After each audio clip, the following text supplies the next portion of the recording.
भारत निर्वाचन आयोग ने बिहार के 2 विधानसभा सीटों पर उपचुनाव की तारीख का ऐलान कर दिया है। इन 2 सीटों में एक गोपालगंज है तो दूसरी मोकामा। 2020 के चुनाव में गोपालगंज के एनडीए उम्मीदवार सुभाष सिंह ने जीत दर्ज कराई थी, तो मोकामा सीट राजद उम्मीदवार अनंत सिंह ने जीती थी।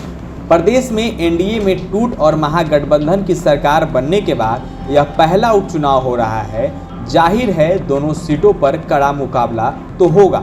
भाजपा जहां गोपालगंज के साथ ही मोकामा में भी अपना पूरा जोर लगाएगी, और वहीं महागठबंधन के लिए भी दोनों सीटें प्रतिष्ठा का विषय है। उपचुनाव सही मायने में महागठबंधन सरकार की परीक्षा भी है। भाजपा और महागठबंधन की टक्कर के बीच विकासशील इंसान पार्टी ने भी अपना ऐलान कर दिया है। दोनों सीटों पर वो प्रत्याशी उतारेंगे। यह दूसरा मौका होगा जब 2 सीटों पर भाजपा अकेले चुनाव मैदान में होगी। दूसरी ओर राजद है तो कांग्रेस है, वामदल है और हिंदुस्तानी अवाम मोर्चा है, यानी कि हम इन तमाम लोग जो है मिलकर इन सीटों पर अधिकार जमाने की लड़ाई जो है वो लड़ेंगे। मोकामा सीट राजद का गढ़ माना जाता है। 2020 के चुनाव में इस सीट से राजद उम्मीदवार अनंत सिंह ने जीत दर्ज की थी, लेकिन वह अपने पद पर लंबे समय तक रह नहीं सके। 2147 रखने के आरोप में जहां कोर्ट ने उन्हें 20 वर्ष की जेल की सजा सुनाई, वहीं उनकी विधायकी भी चली गई।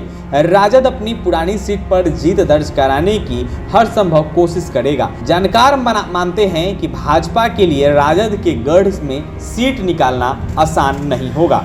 जैसे मोकामा राजद का गढ़ माना जाता है, उसी तरह गोपालगंज भी भाजपा लगातार जीत कराती आ रही है। 2020 के चुनाव में भाजपा के टिकट पर यहां से सुभाष सिंह ने जीत दर्ज की थी, लेकिन बीमारी की वजह से उनका निधन हो गया। भाजपा इस सीट पर सहानुभूति लहर का फायदा उठाएगी। ऐसे में महागठबंधन के लिए यह चुनौती कम नहीं होगी। भाजपा पूरी कोशिश करेगी कि वह गोपालगंज के साथ मोकामा में भी महागठबंधन को पराजित कर सके।